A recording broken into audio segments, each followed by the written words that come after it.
"You're not coming. Someone has to stay behind and keep an eye on the trailer park."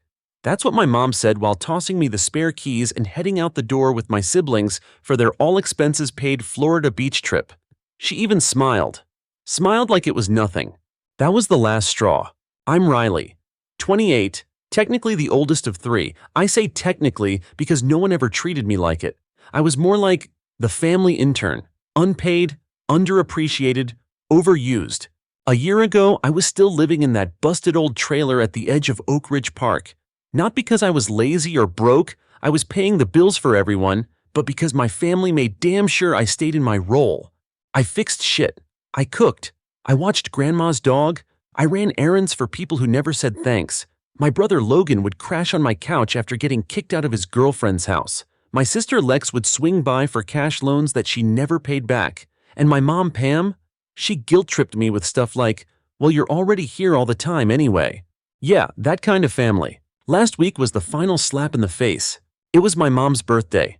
I made her cake from scratch, cleaned the whole damn community center, and set up a surprise barbecue. She barely looked at me. Then she turned around and announced that she, Logan, and Lex were going to Florida the next morning. I stared at her like, "Excuse me." And then came the sentence that lit the match. "You're not coming. Someone has to stay behind and keep an eye on the trailer park." I swear I didn't even speak for a full minute. My jaw was on the floor. I mean, what kind of mother thinks that's okay? Oh, and get this, they took grandma's damn dog with them. I didn't even get the dog. That night, I just sat on my front steps drinking the last can of store-brand cola, looking out at the busted mailbox I still hadn't fixed. And I thought, WTF am I doing here? I'd been busting my ass for people who treated me like the community janitor. And for what? A hand-me-down life in a park everyone makes fun of. That's when something in me cracked. No shifted. Like, screw that. If they were going to treat me like I was just part of the property, then I was going to own the damn property. The next morning I made calls. Not to realtors or investors. I called the county, then the bank, then the two guys who co-own the land Oak Ridge Park sits on. The park had been up for sale for over a year, barely anyone knew or cared. Turns out they were desperate to offload it.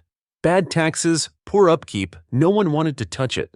Except me. I didn't have much, but I had decent credit, a savings account thanks to never having a life, and an absolute mountain of spite.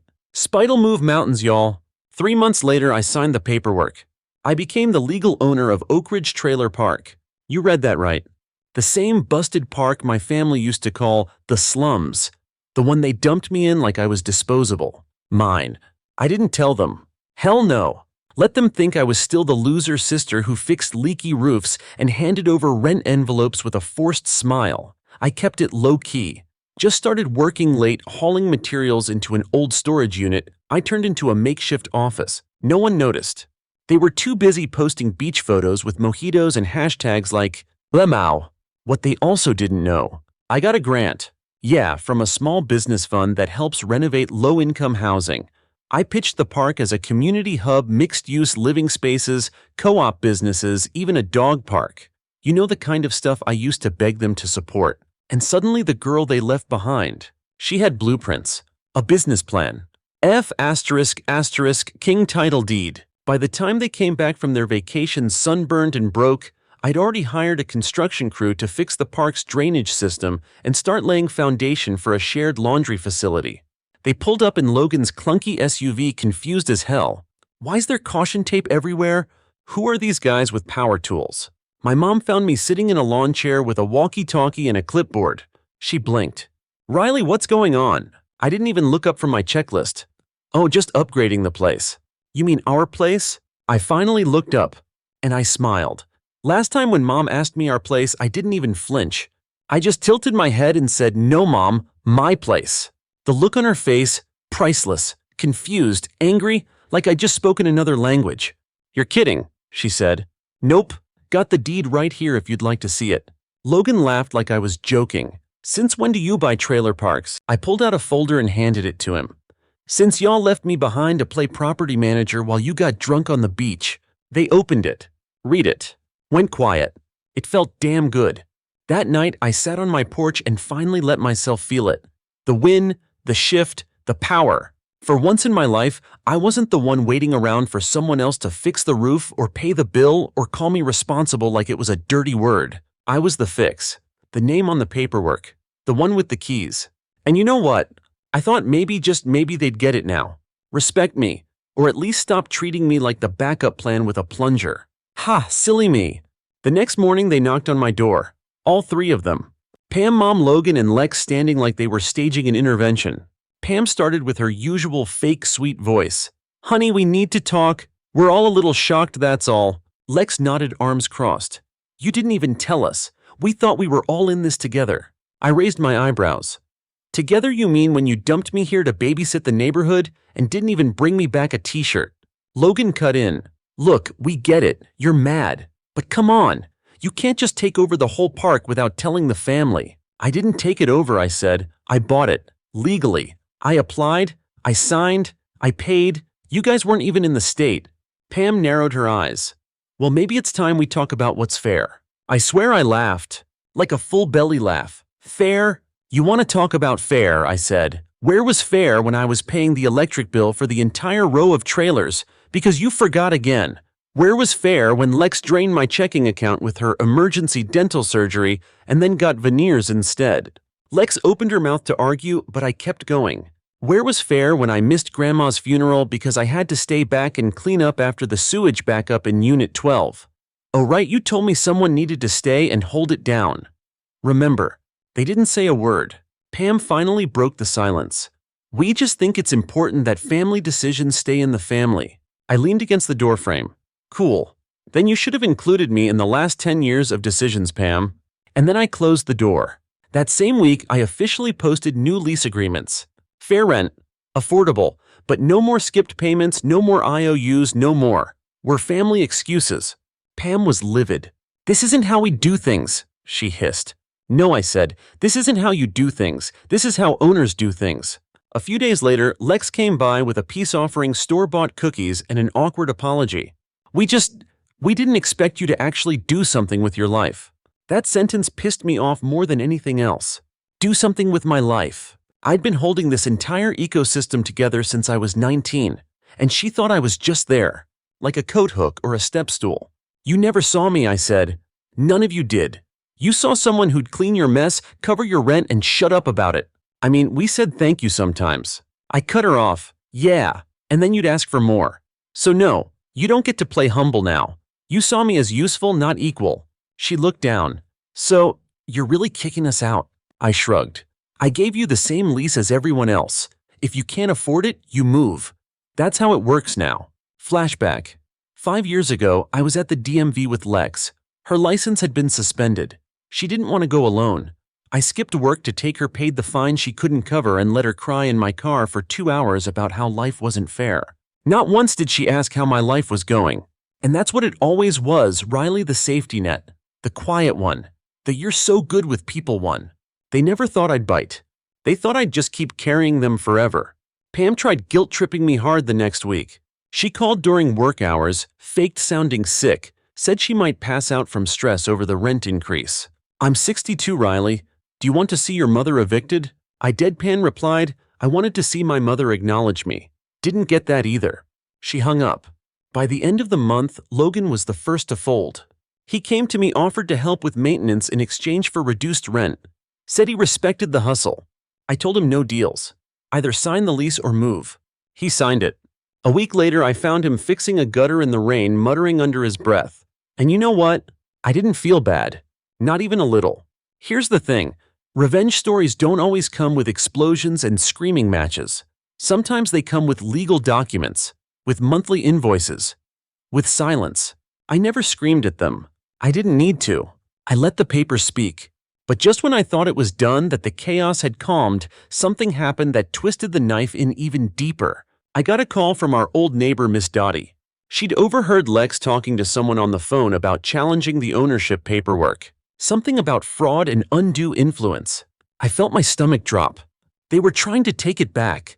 I checked the public filings. Sure enough, Lex had submitted a complaint with the county, claiming I'd manipulated our grandmother before she died to get control of the trailer park land. I saw red. They couldn't stand that I finally built something, so they tried to burn it down. I called my lawyer. We pulled Grandma's original will. It clearly named me the heir to the property rights if I stayed and took care of her during her final year, which I did, alone. While Pam took mental health days, while Lex partied in Nashville, while Logan couch surfed and posted TikToks about manifesting success, they had no case. Still, I had to show up to the damn hearing. They didn't even make eye contact. Pam showed up in church clothes like she was attending a funeral. Lex wore sunglasses indoors. Logan looked like he hadn't slept in 3 days. I brought a stack of paperwork and 3 photos of me feeding grandma soup in 2021 while everyone else was MIA. Case dismissed in 15 minutes. Outside the courthouse, Pam finally snapped. "You think you're better than us now?" I looked her dead in the eye. "No, I've always been better. You just never noticed." And I walked away. 3 days after the courthouse mess, I got a text from Lex. "So that's it then?" "No, sorry. No, I messed up. Just a half-assed sentence like I ditched her at the mall instead of defending myself in court because she tried to screw me over." I didn't reply. I wasn't in the mood for her emotional whack-a-mole games. One day she wanted hugs, the next, she was filing fraud claims. Nah, we were past texting stage. We were in see me in court again and I'll sue for defamation territory. And I was done letting people like that back in my life.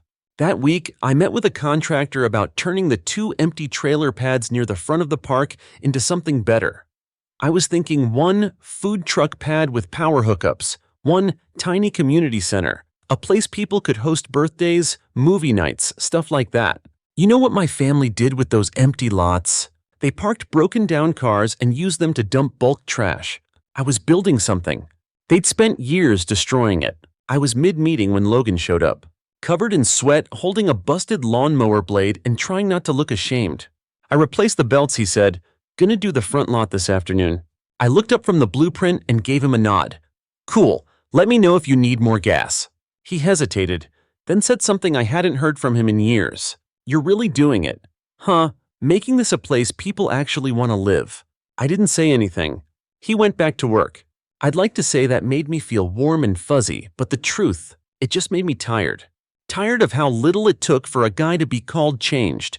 Tired of handing out credit for basic decency. Tired of hoping anyone would step up and stay stepped up. But I let him help, because unlike the others, Logan wasn't fighting me anymore. And maybe that was enough for now. 2 weeks later, I got a letter in the mail. From my mom. A real letter, not a text or a sarcastic voicemail or a Bible quote email. Just a sheet of lined notebook paper in weirdly neat handwriting. "Riley, I know I've been hard on you. I don't expect you to forgive everything, but I'd like to talk. I miss having a daughter who trusted me, and I'm sorry I made you feel like you had to earn our love with labor. Asterisk, can we have coffee soon? My treat. Mom asterisk." I stared at it for a while. Folded it, unfolded it, read it again. I didn't cry, but my chest did that weird squeeze thing where part of you still wants to believe the people who hurt you can actually change. Then I remembered the courthouse, and the eviction notices, and the years of being the unpaid maid counselor bank account and family disappointment. So I didn't call her. I didn't tear the letter up either. I just slid it into my desk drawer, next to the court filings and the park deed. Filed under, "We'll see." The next Friday, things blew up again. Pam and Lex showed up together in their Sunday apology outfits and asked to speak with me privately. Against my better judgment, I let them in. We sat around my small office table, the one I built out of a recycled door and cinder blocks. Lex kept fidgeting. Pam had that tone, the one where she pretends to cry but it's all in the voice and none in the face. "We've been talking," Pam started, "and maybe it's time we stopped all this back and forth." I stayed quiet. "We want to help." Lex jumped in. "Really? We've been talking about how you've turned this place around, and we think if we all work together." I held up my hand. "Let me guess, you want back in, but this time as partners." Pam smiled. "Exactly. You've done the groundwork, but now it's time for us to help scale it. Think bigger. Add RV hookups. Apply for bigger grants. We could even turn part of it into an event space." I leaned back in my chair. These two tried to take me down in court. Spread rumors around town that I forged signatures. Tried to paint me as some manipulative granddaughter who scammed her way into a trailer deed. And now they wanted to be business partners. I stood up. "Let me make something real clear," I said. "I didn't build all this just to hand it over to people who laughed when I was scrubbing black mold off trailer ceilings, or who skipped rent and dumped their dogs on me, Or who tried to file legal action to steal my work? Lex started to open her mouth. I kept going. You don't get to rewrite history just because it's convenient now. You don't get to roll in with marketing buzzwords and think I'm gonna forget who helped and who harmed. Pam blinked stunned. Lex turned red. So, that's it, she snapped. You're seriously just gonna act like we're nothing to you. I stepped closer. I'm not acting. They left without another word. And that surprisingly was the real turning point. Not the court win, not buying the park, not even the first rent check. It was finally looking them in the eye and saying, you don't get to sit at my table just because I built it. After that, things got peaceful. I mean, there was still the daily chaos of broken pipes and last-minute tenant issues, but the emotional weight, lighter. I hired 2 part-time workers from the community, real ones, not family, and gave them decent pay and flexible schedules. We planted wildflowers along the main fence line, installed motion sensor lights so the older residents felt safer. Even got a grant to build a mini library stand outside the laundry shed. Every time I walked outside and saw someone smile, someone reading a book, someone fixing their porch because they felt pride in this place, it healed something in me, something I didn't even know needed fixing. Last week, Logan brought me dinner. Pulled pork sandwiches from the diner I liked. No hidden message, no pitch. Just food. He sat down and ate in silence, then said, "You were always going to be the one to save this place, huh?" I didn't know how to answer that. So I just said, "Nah, I just got tired of waiting for someone else to try." He nodded. Didn't argue. Didn't ask for anything. And you know what? That was the closest thing to an apology I ever got from any of them. At first I thought it was spam. One of those "we love what you're building, let's talk investment" emails that ends with "click this weird link." But no, it was real. Kendra was a regional development lead for a housing nonprofit. She said someone had forwarded her a community post about the park. Apparently we'd made local news for the grant I won and the upgrades underway. She wanted to talk about possible collaboration, maybe even funding. I read it 3 times before I realized I was smiling. Me. The person who used to patch trailer roofs with duct tape and old election signs, now being approached by people with capital and vision. Wild. We set up a Zoom call for the following week. I spent the next few days doing something I hadn't done since high school presentations, researching, outlining, even rehearsing how I'd talk about the park, like it was a living, breathing business, not just that place I live in. The night before the call, I walked the grounds. It wasn't fancy. It wasn't perfect. But it was ours, the community's. There were solar lights now, a few new mailboxes, a damn dog wash station made out of a converted sink and an old hose. I felt proud, like deeply. Not the loud kind, the kind that fills you up and makes you feel like for once you actually belong in your own life. The next morning I wore the only nice shirt I had that didn't have paint on it. Kendra was sharp, mid-30s, clean voice, kind eyes. She didn't waste time either. "I've looked at what you've done in Oak Ridge," she said. "You've done more with $20,000 and some stubbornness than most of our past partners did with 6 figures. I laughed. "That sounds about right." She smiled. "We're interested. There's a new initiative we're piloting, community-rooted housing partnerships, basically funding people like you on the ground already doing the work to expand it." Then she hit me with it. "If you're open to it, we'd love to fund the next phase. 25 units, full upgrades, job training center, total value around $1.2 million. I nearly choked on my water. Of course there was fine print. It wouldn't be a handout. I'd retain management, but they'd have a say in major developments, monthly reports, annual audits, all that grown-up, terrifying, real business stuff. I told her I needed time to think, and I meant it. Because while that kind of support sounded amazing, I wasn't sure I was ready to share anything. Not after how hard I fought to even be seen. That night I sat on my porch again. Same chair, same view. Just a lot more lighting now. I thought about every time someone called me just the girl who stayed behind. Every time I fixed something no one saw. Every time I was made to feel small for giving a damn. And now someone wanted to invest in that care, in that fight. I didn't cry. But yeah, I stared at the stars like some kind of poetic idiot and whispered, "Holy shit, I really did it." Asterisk. The next day, of course, Lex found out. I don't even know how. Probably that gossip chain of ex-friends and moms with too much time on their hands. She texted me one sentence. "Funny how you suddenly care about the community when there's money involved." I almost threw my phone across the yard. Funny. Girl, I've been scraping gum off sidewalks since you were buying platform sandals on Klarna. This woman who faked an apology, tried to sue me, then ghosted me when it failed. Thought I was in it for the cash. I didn't reply. Again. Because here's the thing about people like Lex, they don't want you to succeed unless they can take credit. And the second you start winning without them, they get bitter, nasty, desperate. Sure enough, 3 days later, I heard from one of the tenants that Lex had been walking around the park talking about unfair rent increases and how Riley's selling out to developers. Excuse me, I hadn't even accepted the deal yet. Rent hadn't changed. I was literally the reason the laundromat was free on Sundays now. But okay, you want to play games? Fine. I put out a statement on the park bulletin board and the Facebook group. Hey neighbors, just a heads up, I've been approached by a housing nonprofit. Nothing signed yet, but whatever we do, I promise it'll prioritize you, the people who stuck around. Not looking to sell, not flipping, not pushing anyone out, just trying to make this place better together. People reacted fast. Dozens of comments. Thank you, Riley. We've never had someone actually care before. You made this place feel like home again. And that shut Lex up more than anything I could have texted. She couldn't outvote that. She couldn't spin it. For once, the people she'd ignored were louder than her. And damn, that felt good. A week later, Kendra followed up. I said yes, not out of ego, but because I finally understood something. Letting go of control isn't the same as giving up power. Sometimes power grows more when it's shared. So I signed. Oak Ridge was getting a full rebuild, in phases, with community input, with me still at the head, but now with actual backup. I was scared, but I was ready. Funny thing is, after the news broke, my mom sent me flowers. Yellow lilies and blue hydrangeas. No card. She used to buy those exact same ones when I was a kid. Said they looked like what peace smells like. I didn't throw them away. Didn't post them on social media either. Just put them in a mason jar on my windowsill and let them bloom. The more the park transformed, the quieter my family got.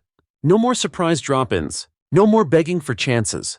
No more Lex running her mouth in the parking lot. They knew the game was over. Because this time, I held every card. And I wasn't bluffing. 3 months into the rebuild, things started to shift. And not just physically, though. Yeah, the new units were going up, plumbing was finally functional across the back row, and for the first time in Oak Ridge history, someone painted a mailbox that wasn't beige. But underneath all that, something felt off.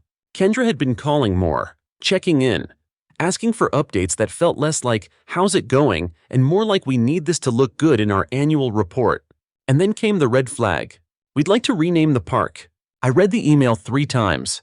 They wanted to rebrand it as Horizon Commons. No joke. Like Oak Ridge, this messy, loud, beautiful place with 70 years of trailer park grit and grandma gossip was a tired outfit they could swap out for something sleeker. I was pissed. I called Kendra that afternoon. Tried to keep it cool. Hey, I said, what's this about the name? Oh, just a suggestion, she replied. Marketing thinks a fresh identity could boost perception. Horizon Commons sounds inclusive, future-focused, you know. No, I didn't know. It sounded like a F*** in condo complex. That night I walked the park again. Listened to the familiar creaks of screen doors, the faint hum of someone watching reruns too loud, the sizzle of someone grilling dinner on a budget. You don't rename that. You don't scrub that out and call it branding. But I knew what this was. This was the price of help, and I wasn't sure if I could afford it. A week later, I brought it up at a community meeting. We held them monthly now, folding chairs in the rec shed, store-brand cookies, people bringing their dogs and opinions. Okay, so I started holding up the proposal printout. The nonprofit wants to rename the park to Horizon Commons. What do y'all think? People murmured. Eyebrows raised. Dottie squinted like she just heard a curse word. A guy from Lot 14, Kevin, said, sounds like a yogurt brand. Everyone laughed. But then he added, why would we change the name of the place that finally feels like home? That hit. I emailed Kendra the next day. Appreciate the input, but we're keeping the name Oak Ridge. The people here are the brand, and they've earned it. She replied with a one-line understood. But the next update meeting felt tense, like I'd stepped out of line. Like saying no made me less of a partner. A few weeks later, the real problem showed up. And this one came from inside. Her name was Rena, a newer tenant. She moved in 2 months ago. Nice lady, early 30s, said she wanted to get involved. At first it was cool. She offered to repaint benches, passed out surveys about community needs, even started a little newsletter which I thought was kinda cute, until I found out she'd been having meetings separate from ours. Private meetings with select residents. And the cherry? She applied to be on the oversight board for the nonprofit, the one that technically had influence over how the grant money was used. Without telling me, I confronted her outside her unit. "Hey, got a minute?" I asked, trying to stay calm. She smiled. "Too wide. Of course, what's up? You applied for the Horizon board." She didn't flinch. "Yeah, they encouraged it. Said it's good to have community voices." I crossed my arms. "You could have told me." She shrugged. "I didn't think I needed permission." Okay, that stung. Because she was right, she didn't. But still, we'd built this place on trust, and now she was working behind my back. That night I couldn't sleep. I kept thinking, is this how it starts? The slipping, the slow undoing. I built this place from the ground up. Now I had strangers rewriting it like I was just some placeholder on the title. Logan noticed something was off.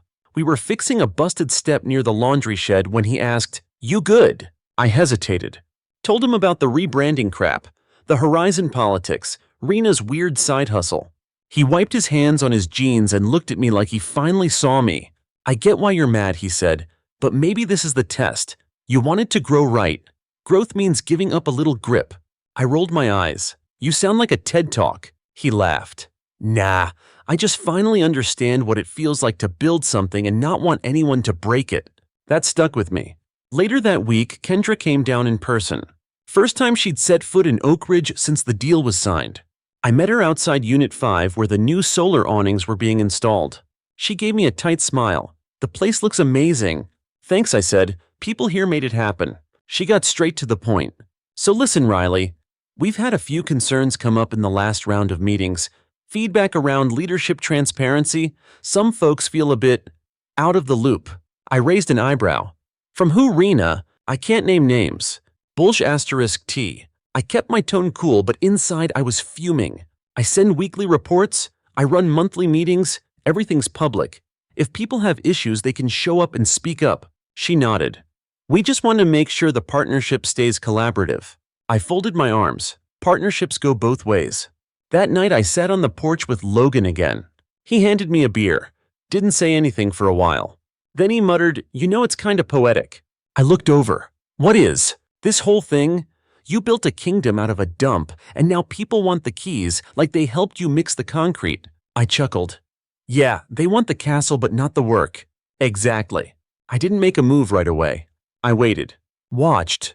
Talked to residents. Not in meetings but in passing, while handing out supplies, while sweeping porches. And you know what? Most of them were still with me. It was just a handful people who didn't know what the place used to be, who came in clean and thought they saw a blank slate instead of a whole-ass history. So I did something bold. I invited Kendra and the entire Horizon board to a community dinner. No presentations, no decks, just folding tables, potluck food, and story time. Dottie stood up and talked about how her late husband used to rig their water heater with duct tape and how now it actually works.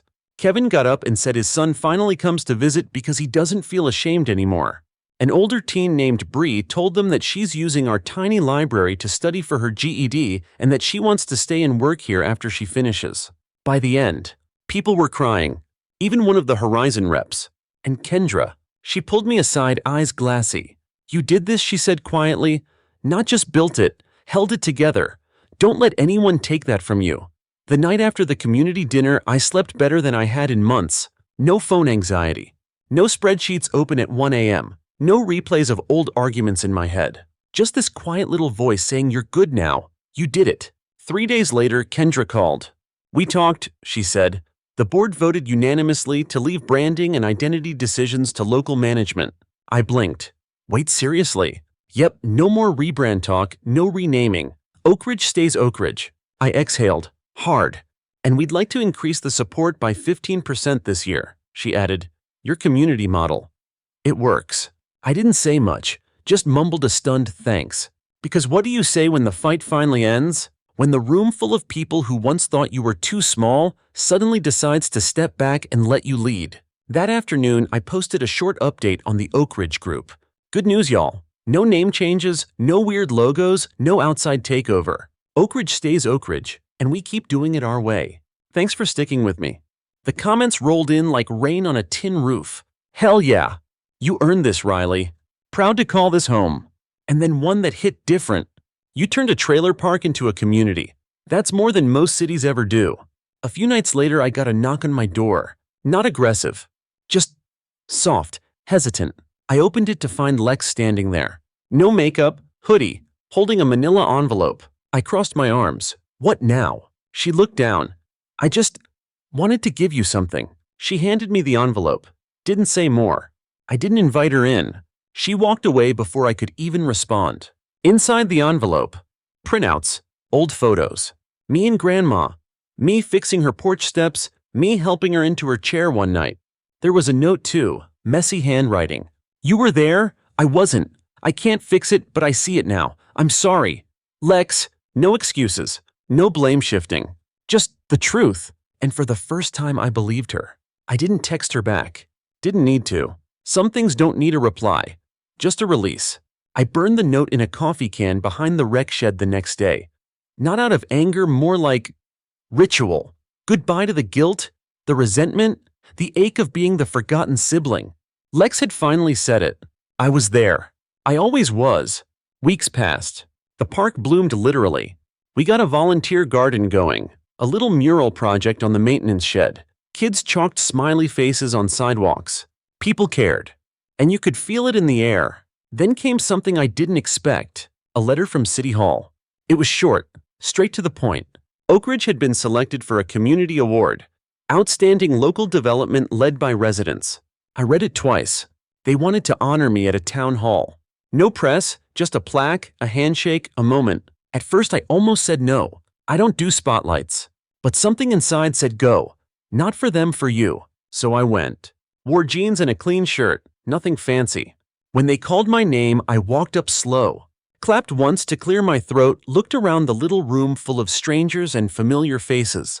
And I said, I used to think success had to be loud, flashy, expensive. Like you had to move away and come back with a new car and fake smile to prove something. I paused. But turns out, sometimes success is fixing what other people walk past. It's showing up when no one thanks you.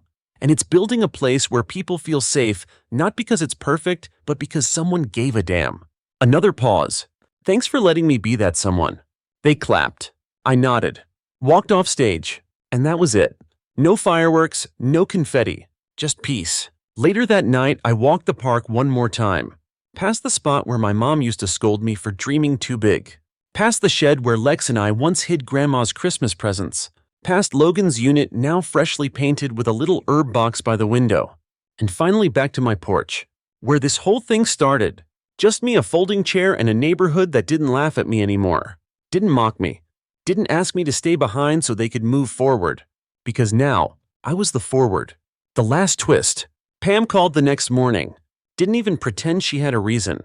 Just said, I heard what you said at the event. I didn't ask how. Of course she knew someone. She paused. Then softer than I've ever heard her voice. I'm proud of you, Riley. Even if I didn't say it before. You made something real, something beautiful. For once she didn't ruin it with a favor request or backhanded compliment. Just hung up after that. That's how I knew it was real. So yeah, that's how I went from the one who stayed behind to the one they all remember now. Not because I yelled louder, but because I stayed and made staying look like something powerful. Because I showed up, I worked, I waited. I outlasted the people who called me a placeholder, and I turned a trailer park into a home with a heartbeat. One light bulb, one lease, one boundary at a time. Story 2. You ever do something genuinely good for someone, like from the heart, and they turn around and screw you over with it? Yeah, welcome to my life. It all started about a year ago. I was finally doing okay. After years of struggling through freelance gigs and sketchy contracts, I'd landed a stable remote job in UX design that paid me actual grown-up money. First thing I wanted to do? Help my parents. Specifically get them out of that falling-apart two-bedroom duplex in the south side of Tacoma where the pipes groaned and the walls were thin enough to hear the neighbors sneeze. So I did the thing. I saved for months, took fewer days off, canceled a vacation I was planning with my partner, cut corners and lived modestly. And I bought them a condo. A nice one too. 2 beds, open plan kitchen, newer appliances, no stairs. My dad's knee is shot right across from a park. It wasn't luxury, but it was cozy, safe, and all there's fully paid off. No mortgage. You should have seen my mom's face when I handed her the keys. She cried, literally sobbed into my shirt. Dad did that man nod thing and said something about being proud. I felt good, like really good. That feeling lasted exactly 6 months, because while I was off working a short-term consulting contract in Toronto, I got home to find them in my apartment. Not visiting, not dropping by, no. They were living there. Like, clothes in my drawers, their toothbrushes in my bathroom, my fridge rearranged, my bed slept in. TV remote synced to Dad's preferences, the whole 9 yards. I walked in suitcase still in hand, absolutely confused. Mom looked up from the couch like I just walked in on her favorite soap. "Oh, you're back early. What the hell is going on?" I asked, trying to keep my voice from shaking. Dad muted the TV and shrugged. "It just made more sense, son." "More sense? Than what?" "We rented out the condo," Mom said casually, like she was talking about trying a new coffee brand. A nice couple, very polite. Said they'd take good care of it. I just stood there. "You rented out the condo, the one I bought for you, and moved into my place. We didn't think you'd mind," she added quickly. "You're hardly here and the condo's making decent money. Plus this building has better insulation. And no stairs. My joints are loving it. Y'all." I almost dropped my bag right then and there and walked out. But I didn't, because I'm me, and me back then I was still soft where they were concerned. Instead I asked one question. "How long have you been here?" She hesitated. Dad answered for her. 3 months. 3 months. They'd been living in my space, eating my food, using my shower, probably wearing my goddamn house slippers, and they didn't even bother to tell me. Not a text, not a call. And let's be real, I would have found out eventually. But they waited until I showed up with bags in hand, exhausted after a red-eye flight, expecting to nap in my bed, only to find it slept in by someone else. I didn't blow up. I didn't scream or cry or throw a tantrum. I just said cool, cool. Because that was the exact moment I realized something cold and painful. They didn't move into my place because they had to. They moved in because they could. And they knew I'd never kick them out. That night I slept at a friend's, on a couch that smelled like takeout and dog. But it was mine for the moment, and more importantly, nobody lied to me to get it. Over the next week, I tried to get my head on straight.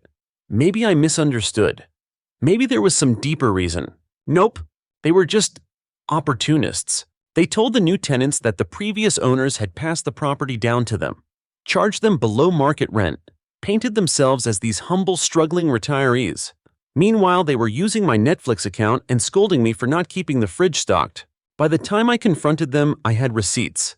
I had lease copies, emails from the tenants, and bank statements showing the rent deposits going straight to Mom's Venmo. I walked in with the folder, set it on the kitchen table, and asked, "So what's the plan here?" Mom smiled. "We figured we'd stay here until you settled down with someone, then maybe get a little place of our own. Until then, it just makes sense." "It makes sense for you," I corrected. Dad didn't even flinch. "We raised you. It's the least you can do." That one hit me sideways. "The least I can do was buying you a debt-free condo." I said, This is theft." They didn't like that word. Mom cried. Dad got quiet, but I didn't back down. "I'm giving you 2 options," I told them. "One, you move back into your condo. You tell the renters the truth. You fix it, or what Dad asked.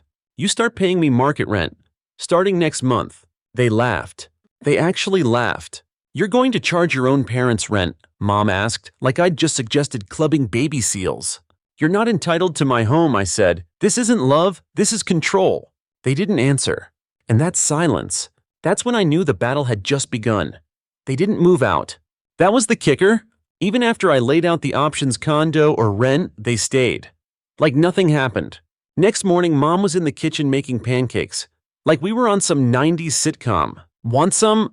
she asked, like we didn't just throw down emotionally the night before. I walked past her and poured myself coffee. Dad was on the couch watching one of those History Channel docudramas. Didn't even look up. It was surreal. Like I was the one being dramatic for expecting them to respect my damn space. That week, I started keeping receipts. Utility bills, grocery invoices, notes on which rooms they were using and how often. If they were going to pretend they had squatters' rights, I was going to treat them like actual tenants. And no, this wasn't petty. This was preparation. Because I knew where this was headed. and I was done being caught off guard. 3 days later, I came home to find they'd rearranged my living room. No joke. TV was on a different wall. My favorite chair was gone, replaced with some beige monstrosity I swear they dragged out of a thrift store. My bookshelf was cleared out, my books stacked in a cardboard box by the door. You needed more space. Mom said, totally serious. I didn't yell. I didn't snap. I just picked up my books, brought them to my bedroom, and locked the door. And then I called my friend Kara. Hey, I said, still got that spare room. She hesitated. You okay? Just need a reset. By the weekend, I'd moved out. Let that sink in. I moved out of my own apartment to give myself peace. They didn't even fight it. Just said something like, hope this clears your head. I didn't even respond. And you know what? That time away gave me clarity. Because when you're not in the eye of the storm, you finally get to see just how wild it really is. The next time I talked to them, it wasn't even face-to-face. It was through a lawyer. I filed formal notice that they were unlawfully occupying the unit. Mom called furious. You hired a lawyer. Sure did. You're humiliating us. I stayed quiet. This is our family's business, not something you bring outsiders into. I held the phone away from my face for a second and let out a slow breath. Then I said, you made it public the second you decided to live in my place without asking. Cue the full-blown family explosion. The calls started rolling in. Aunt May, Uncle Julian, my cousin Tiffany. They all had opinions. Heard you're kicking your parents out of your apartment. You really filed legal stuff against your own mom. You know they're retired, right? They supported you through college. I stayed cool. They also lied to me, stole from me, and rented out the gift I gave them like it was nothing. But still, nope, not doing this, not playing the guilt bingo. I sent them all the same things, screenshots, photos, the lease agreement they signed with their new tenants, bank transfers, and then silence. Except from one person, Kara. She texted me the night I sent out all that info. Just read everything. You're doing the right thing. Don't let them twist it. I stared at that message for a long time, because damn, it felt good to be seen. Things got uglier before they got better. One morning I came back to grab some boxes. I had a spare key still and found a handwritten sign taped to my front door. This home belongs to family, not greed. Yeah. They were framing this whole thing like I'd gone corporate on my own damn parents. Meanwhile, inside, they were literally using my gaming PC and leaving Postmates trash on my kitchen counter like it was a hotel. I took a picture of the sign, posted it on Reddit, captioned it, "Parents moved into my apartment uninvited, rented out the condo I bought them, and now think I'm greedy for asking them to leave." It blew up. Top of /r/AmITheA asshole within a day. Over 80,000 upvotes, thousands of comments. Most said what I already knew deep down. You're not the villain. You're the victim with boundaries. And you know what? That gave me a weird kind of strength. Not because strangers agreed with me, but because it reminded me that I wasn't crazy. That this wasn't normal. That families don't get a pass just because they share DNA. When the eviction notice finally arrived, official stamped undeniable, I dropped it off in person. They looked shocked, as if they didn't think I'd actually go through with it. "You're serious?" Dad muttered. "Dead serious," I said. "You've got 30 days. Mom's lip trembled. "I raised you," she whispered. "Changed your diapers, stayed up when you were sick. And I bought you a home," I replied.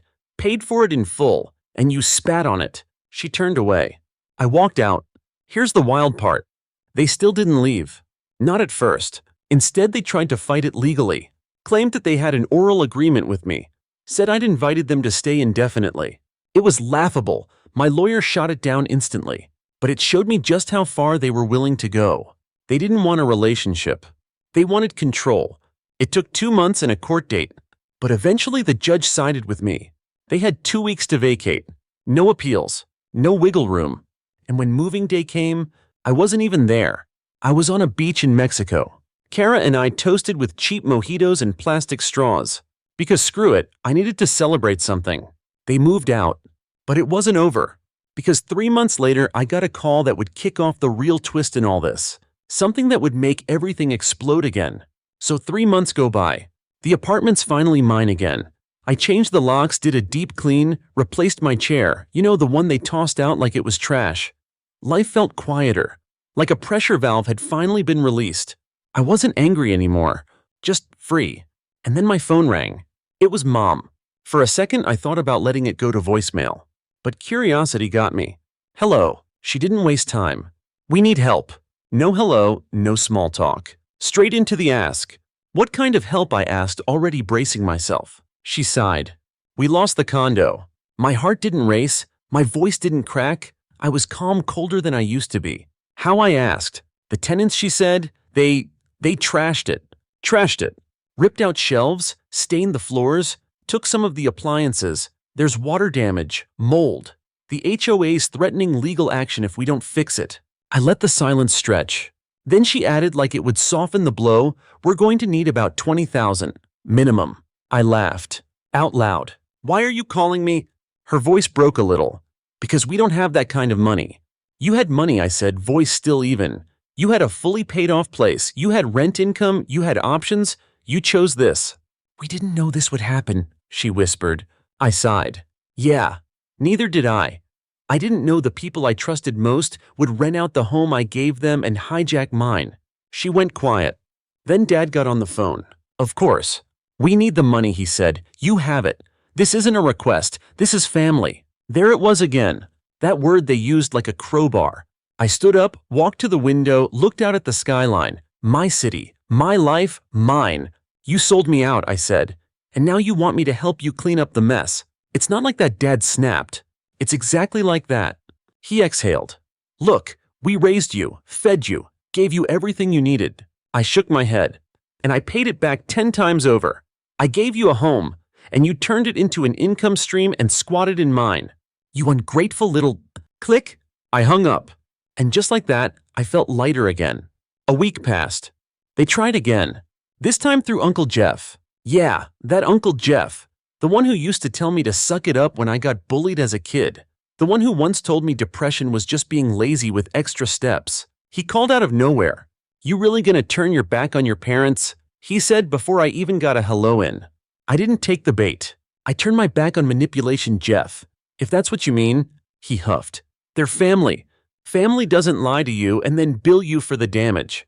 They made a mistake. No, a mistake is forgetting your keys. This was a choice, a series of them, and now they're dealing with the fallout. He got quiet, then muttered, You always were cold. I smiled. Funny, I used to think being cold meant I was broken. Turns out it just means I stopped letting people set me on fire. Click, 2 in a row. My record. Then came the smear campaign. I started getting weird texts. From second cousins. From people I hadn't seen since I was 8. Hey, just wanted to check in. Your mom told us about the whole situation. Sounds tough. You okay? We're all a bit shocked by what we heard. What really happened with the condo? And the best one? You really left them homeless over a misunderstanding. I laughed so hard I almost dropped my phone. Then I replied to a few of them.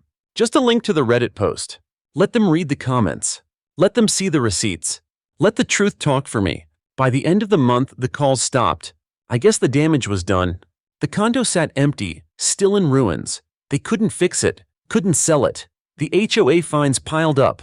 They tried listing it as is, but no one bit. Too much work, too much cost, too much drama. They lost it. Foreclosed. Bank took it back. Gone.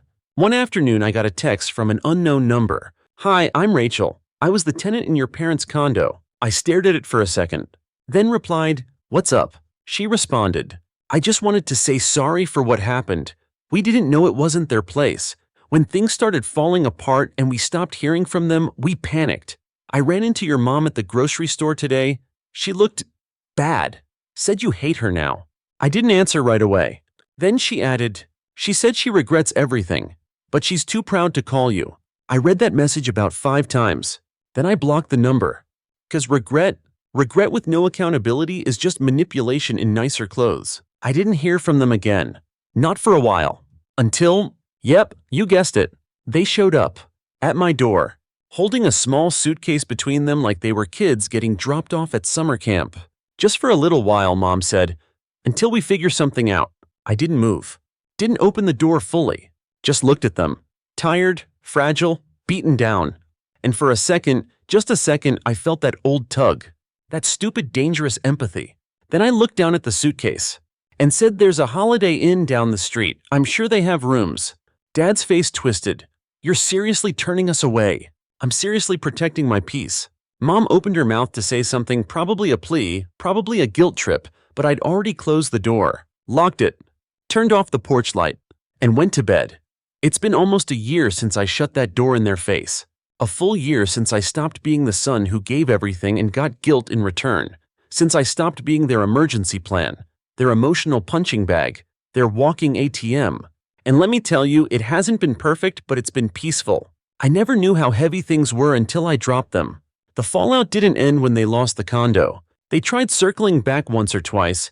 I got a birthday card with no return address signed Mom and Dad with nothing else inside but a restaurant gift card. No apology, no note, just vibes. I gave the gift card to a neighbor. Later I saw Mom at the pharmacy. She pretended not to see me. I returned the favor. What surprised me most wasn't their silence. It was how little I missed them. When I was younger, I thought I'd be lost without them. That if I ever drew a boundary, they'd cut me off and I'd crumble under the weight of guilt and regret.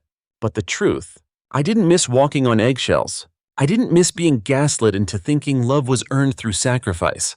And I sure as hell didn't miss feeling like I had to trade my peace of mind for their approval. These days I'm doing better than ever. I moved into a new place, a real one they never touched, decorated how I want, feels like me. I started dating again. Even took a solo trip to Iceland. Just me, my camera, and the most peaceful silence I've ever known. No one called to ask for money. No one left dishes in the sink and called it just family stuff. No passive-aggressive texts. No "you owe us." Just freedom. Then last month, something unexpected happened. A letter. Real mail. Handwritten, in Mom's handwriting. I stared at it for a full 10 minutes before opening it. It read, "Riley, we won't bother you anymore, I promise. I know we hurt you. I know we broke something that might not be fixable. We were scared. We made terrible choices. And instead of being honest, we leaned on the only person we thought would never walk away. You did. And you were right to. If you ever feel like talking, our number is the same. If not, I understand. Love, Mom. No guilt trips. No manipulation. Just honesty." It didn't make everything better, but it did feel different. I didn't call. I didn't throw it away either. I slid it into the drawer next to my passport under the plane tickets from Iceland. Sometimes healing isn't about mending what broke. It's about letting it stay broken and choosing not to bleed every time you touch it. A week later, I ran into Uncle Jeff at a family event. I couldn't dodge a cousin's wedding. He cornered me near the bar. "You really did it," he said, voice flat, walked away. I sipped my drink. "Yeah. You gonna go back someday?" I looked him dead in the eye. I already did. For years. They just never noticed I was the one doing all the walking. He didn't say much after that. Just gave me a nod. Not approval, but something like understanding, and walked away. I've come to realize something. Some people don't want family. They want followers. They want loyalty without responsibility. They want to cash in on emotional debt that was never owed in the first place. And when you refuse, when you say no, I'm not going to keep sacrificing just because you gave birth to me, they act like you're the villain. But that's on them, not you. A few weeks ago, Kara and I were sitting on the balcony of my new place watching the city lights. She looked over at me and said, "Do you ever feel bad about how it ended?" I thought about it. The silence, the space, the letter in my drawer, the freedom. And I said, "No, I feel sad sometimes, but I don't feel bad." She nodded like she got it. Because sadness isn't the same as guilt. I can miss the idea of family without missing the reality of being used. Here's the truth I wish someone had told me 10 years ago. You don't owe your parents your life just because they gave you one. You don't have to keep bleeding to keep the peace. You don't have to set yourself on fire to keep other people warm. And walking away from people who hurt you, even if they're family, is not cruelty. Sometimes it's self-defense. Final update. I'm good. I've got my own space, my own life, my own rules. I don't check my phone in fear. I don't second-guess every boundary. And for the first time in a long time, I know exactly who I am. Someone who gave, who tried, who forgave more than once. And then finally, someone who said enough. Story 3. I remember the moment my trust shattered. It was a Tuesday. I'd just gotten home from a 12-hour shift at the clinic. I'm a physical therapist, 32 years old, debt-free, and until that morning convinced I had my life under control. Then came the email. Your payment is past due. $4,870 is owed. Additional penalties will apply if unpaid. I frowned. I don't carry debt. No student loans, no car payments, nothing. I pay everything off before interest has a chance to bite. I clicked.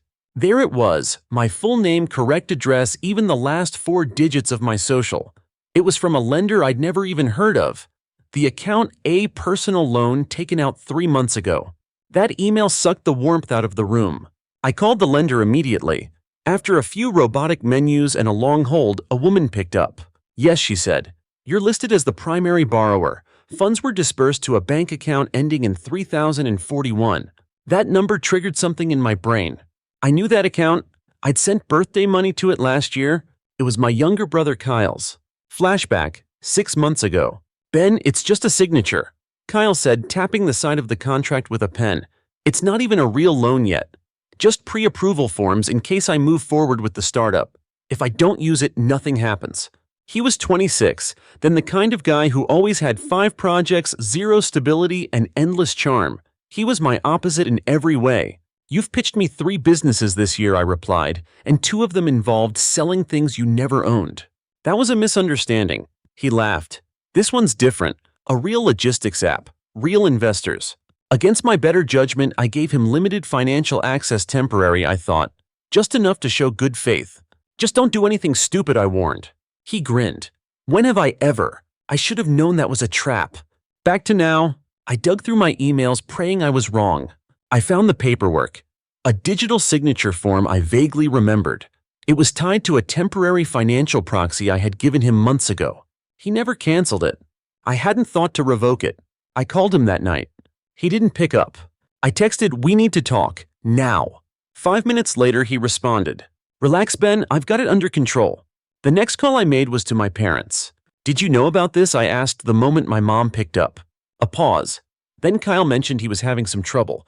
Why? He used my identity to take out a $10,000 loan. That's fraud. Silence. Then, sweetheart, you know Kyle didn't mean harm. He was just in a tough spot. A tough spot. He stole my name and credit. I could press charges. Ben, my father's voice came in over speakerphone. We're not making this a public thing. Kyle is family. He'll make it right. My jaw locked. You're defending him. He's your brother. Then he can explain it to the police. Mom gasped. No, you're not doing that.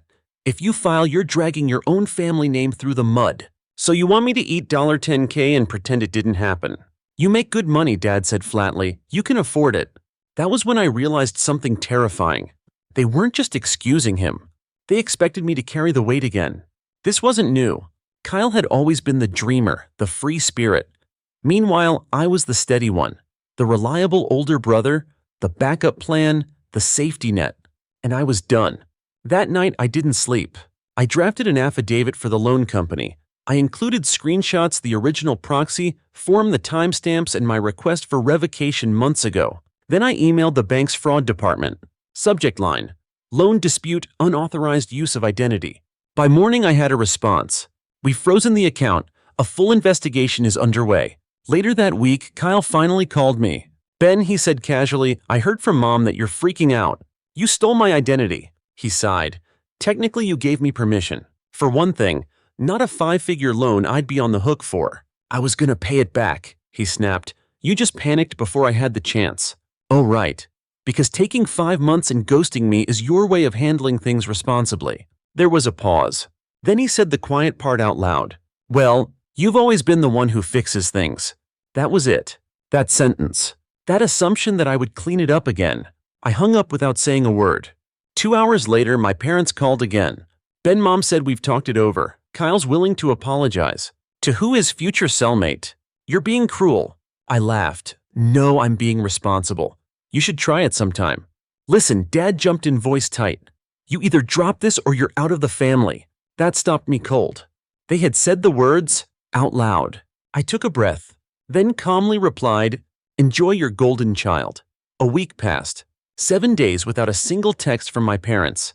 Not even a passive-aggressive group message. No emails, no check-ins, no attempts at resolution. Nothing. It should have felt freeing. Instead, it felt like a limb I'd chewed off to escape a trap, necessary but still painful. But that pain didn't stop me from moving forward. The bank's fraud investigation progressed faster than I expected. They requested statements proof of my revocation of Kyle's financial proxy and any evidence of deceit or misuse. I sent it all. Emails, screenshots, old text conversations where Kyle all but admitted the loan wasn't really mine. The investigator, a woman named Carmen, called me 3 days later. "Mr. Langston," she said, "we've confirmed unauthorized use of your financial identity. We're classifying this as fraud and we're forwarding it to law enforcement for review." I didn't speak for a second. My breath caught. "Are you all right?" she asked. "Yeah," I finally said. "I just wasn't sure anyone would believe me." "Ben," she said, her voice softening, "people like Kyle count on that. On family ties, on shame, they weaponize it. You're not the first." Flashback 2 years earlier. It was Christmas Eve. Kyle showed up late again, reeking of weed and wearing a leather jacket that probably cost more than his rent. "Guess who just landed an angel investor?" he shouted, arms wide. "6 figures, baby." "Is it real this time?" I asked from across the room. "Realer than your boring job doc." He laughed, tossed his keys onto the table, and poured himself a whiskey like he owned the place. That night ended with him passed out under the tree and me helping my mom clean up after he broke a glass trying to dance with her. She smiled gently. "He's just finding his way." I remember thinking, at what cost? Back to present. The next morning I received a text from an unknown number. "You just made things worse. Hope you're proud. Dad." I stared at the message, short, bitter, blaming. I didn't respond. A few hours later, Kyle called. "I got a notice," he said, his voice tight. "You really filed the fraud report?" "Yes." He was silent for a second. Then came the venom. "You know they could charge me?" "I'm counting on it." His laugh was bitter. "You're really willing to let me get arrested just to prove a point?" "No," I said, calm as ever. "To prove a boundary." The next day the calls escalated. First came my Aunt Denise, my mother's sister. "Benjamin," she said, like she hadn't ignored me for the last 5 years, "I'm calling because your parents are beside themselves." "Funny," I said. "They sounded pretty composed when they told me to shut up and pay the loan." "You're blowing this out of proportion. Kyle's your brother." "Denise," I said sharply, "if your husband stole your credit card and took out a $10,000 loan, would you let it go? Because he's family." She didn't answer. Just sighed and said, "This will follow him forever, you know." Good. The next letter wasn't from the bank. It was from a lawyer. A cheap one. I could tell by the formatting template style, probably a favor from someone my parents knew. "We urge you to resolve this matter amicably with your family. Legal action may result in irreparable damage to familial relationships." I tossed it in the trash without finishing it. I didn't need reminders of the damage. I lived with it daily. A week later, Carmen called again. "Law enforcement has accepted the referral," she said. "Kyle may be contacted for questioning soon. If you receive any threats or pressure to recant, let us know." "I will," I said. "Thanks for the heads up." That night, someone knocked on my door.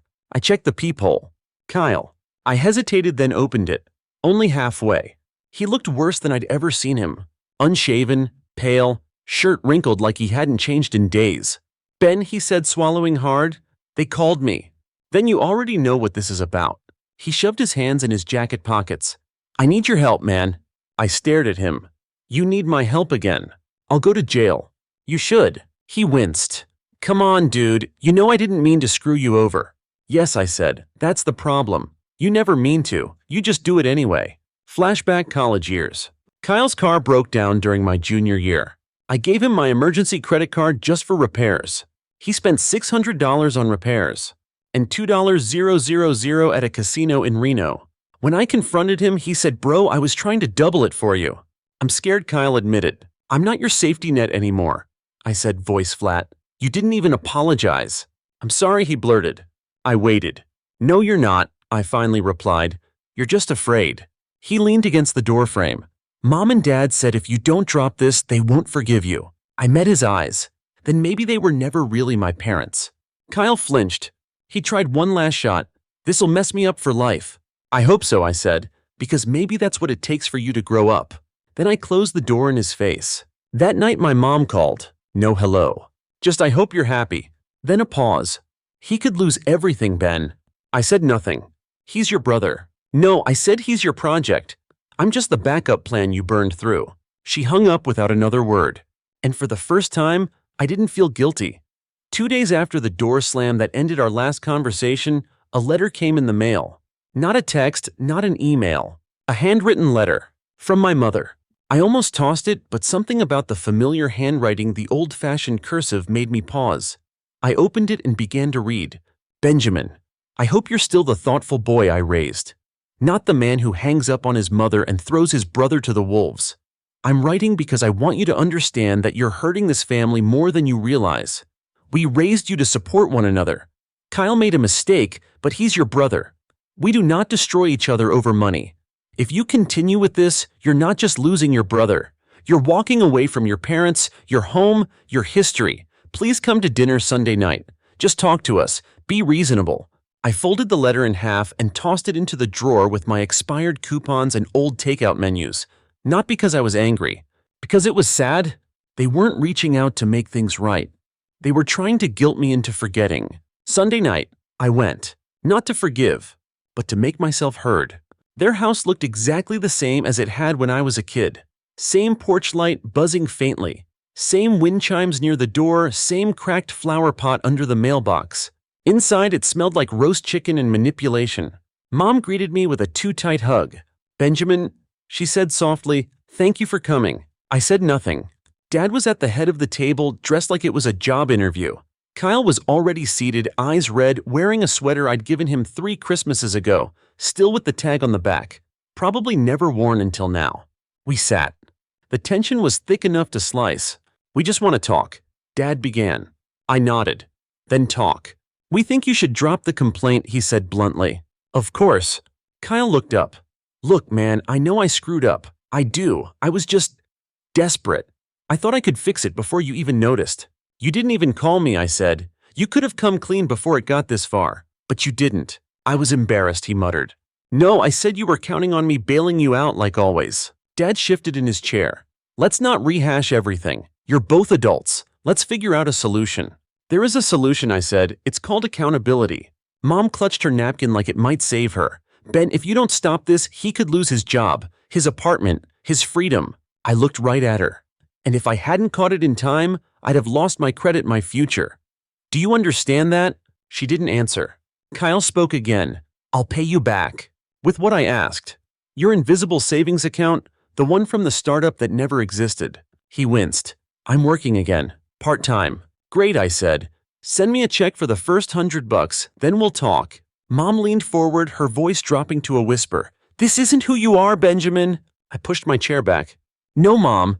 This is exactly who I am. I'm someone who's done being used. I didn't stay for dessert. As I walked toward the front door, Dad followed. Ben, he said low and serious, if you go through with this, don't expect us to stand behind you. We don't turn our backs on family. I turned to face him. You already did. Then I left. The fallout escalates. The next morning, my HR department called me in for a meeting. Someone, probably Kyle, had sent an anonymous message suggesting I was involved in financial misconduct. My stomach dropped. It felt like the air had been pulled out of my lungs. Fortunately, I had all my documentation. Emails, police reports, bank statements. After 30 stressful minutes of explaining, my boss leaned back and sighed. Sounds like a family disaster, she said. You're in the clear. But just a heads up, things like this can snowball. I walked out of the meeting both relieved and furious. Kyle wasn't just trying to escape responsibility. He was trying to take me down with him. That night, he texted again. You should have just helped me. You're not a victim, Ben. You're just bitter. Always have been. I stared at the message for a long time. Then I deleted his number. The weeks that followed were brutal. Kyle was formally charged. The case didn't move fast. Legal stuff never does. But the moment he was served, my parents lost whatever filter they had left. Emails, voicemails, letters, all filled with variations of the same theme. You did this. You ruined him. One night, Dad actually showed up outside my building. I don't recognize you anymore. He said, eyes glassy with disappointment. I didn't answer. I didn't need to. He turned and left. And that's when I realized something. They didn't want peace. They wanted obedience. 2 months later, the fraud case advanced. Kyle pled guilty to reduced charges, financial misuse, not identity theft. Avoided jail time but now carried a felony on his record and $30,000 in restitution fees. He'd be paying it off for years. Not to me, to the bank. And yet somehow they still blamed me. A letter arrived from my mother. Benjamin, I don't know if you'll ever forgive us. I don't know if you even care anymore. But Kyle's struggling. He's trying to put his life back together and he could use some kindness. From his brother. I understand you feel hurt, but family is about sacrifice. It's about knowing when to step up. I hope you remember that someday. I folded the letter, then set it on fire. Now months later I live in peace. No late-night calls. No financial nightmares. No guilt. Just a small apartment, a stable job, and a future that belongs to me. Sometimes peace doesn't feel like fireworks. It feels like silence. It had been nearly a year since everything came crashing down. The fraud report, the legal fallout, the screaming voicemails from my parents, the silence that followed. For the first time in my life, I had learned what distance really felt like, and I was getting used to the quiet. No birthday calls, no check-ins, no Kyle, and for once I wasn't aching from the absence. I was healing because of it. Then one rainy Thursday morning I got a text. Unknown number. Ben, it's Kyle. I know you probably hate me, but I need 5 minutes. Just 5? I almost blocked the number right then and there. But curiosity is a tricky thing. So I replied, talk. He sent a location, some tiny coffee shop off 3rd and Ellison. A public place. Neutral ground. I agreed. Not for him. For closure. When I walked in, I barely recognized him. He looked smaller. Not in size, but in energy. Like someone who had been deflated and hadn't found a way to fill back up. Kyle stood awkwardly as I approached, offering a half-hearted smile. Hey, he said, voice scratchy. Hey. We sat. No handshake, no hug. Just two brothers who had once shared a bedroom, now divided by legal documents and burned bridges. He started first. I got a job. Construction. Pays just enough to cover the restitution plan. I nodded. Good. Moved back into Grandma's old apartment, cheap rent, moldy ceiling, the usual. Another nod. A pause. Then he finally looked me in the eye. I didn't think it would go this far. That made me laugh, bitter and short. No, you thought I'd clean up the mess again. He winced. Yeah, I guess I did. We sat in silence for a bit. The rain tapped the windows like it was trying to eavesdrop.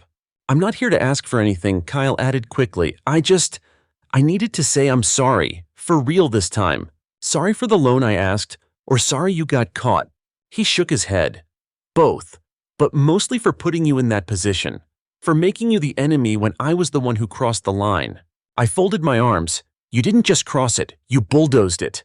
I know, he said quietly, I really do. Then he told me something that surprised me. When the court gave me that restitution schedule, he said they told me it would take 5 years, but I'm going to pay it off in 2. I raised an eyebrow. Why? Because I don't want this hanging over me forever, he replied. And because every dollar I pay back is one I stole from you, even if it went through the bank. That silenced me. For a second, I saw a glimpse of the brother I used to believe in. I'm not expecting forgiveness, he said, pushing his empty coffee cup aside. I just wanted you to know I finally get it. I stood up. So did he. He didn't offer a hug. Neither did I. But he looked relieved, like maybe for once he hadn't completely destroyed something. Good luck, I said. Thanks, he replied. For everything, even the tough part. Then I walked out. And that was the last time I saw Kyle. Weeks later, a letter came. This time it wasn't from my mom. It was from a law firm. Apparently my parents were finalizing their will, and I was no longer in it. One sentence stood out. Due to Benjamin's actions and hostility toward the family, he will not be included as a beneficiary. I should have felt sad. Instead, I laughed. Because it was the clearest proof yet that I'd made the right decision. Freedom isn't always a celebration. Sometimes it's just the absence of chains. Now, a year and a half later, my life is different. I bought a small house. Nothing fancy, but it's mine. I planted tomatoes in the backyard last spring. They're thriving. That alone feels like a miracle. I've rebuilt my credit, paid off every lingering fee that Kyle's loan had stirred up, and finally closed the bank account I once shared with my parents for emergency family deposits. No more connections. No more hooks. Just me and the life I fought for. Every so often I get asked if I regret what happened. If I wish I just paid the loan and kept the peace. But here's what I always say. Peace bought with silence isn't peace. It's a contract you never signed. And eventually it always comes due. Kyle made his choice. My parents made theirs. And for the first time in my life, I made mine. I chose myself. I chose a future not built on fixing other people's messes, but on building something real on my own terms. And I'd do it again in a heartbeat.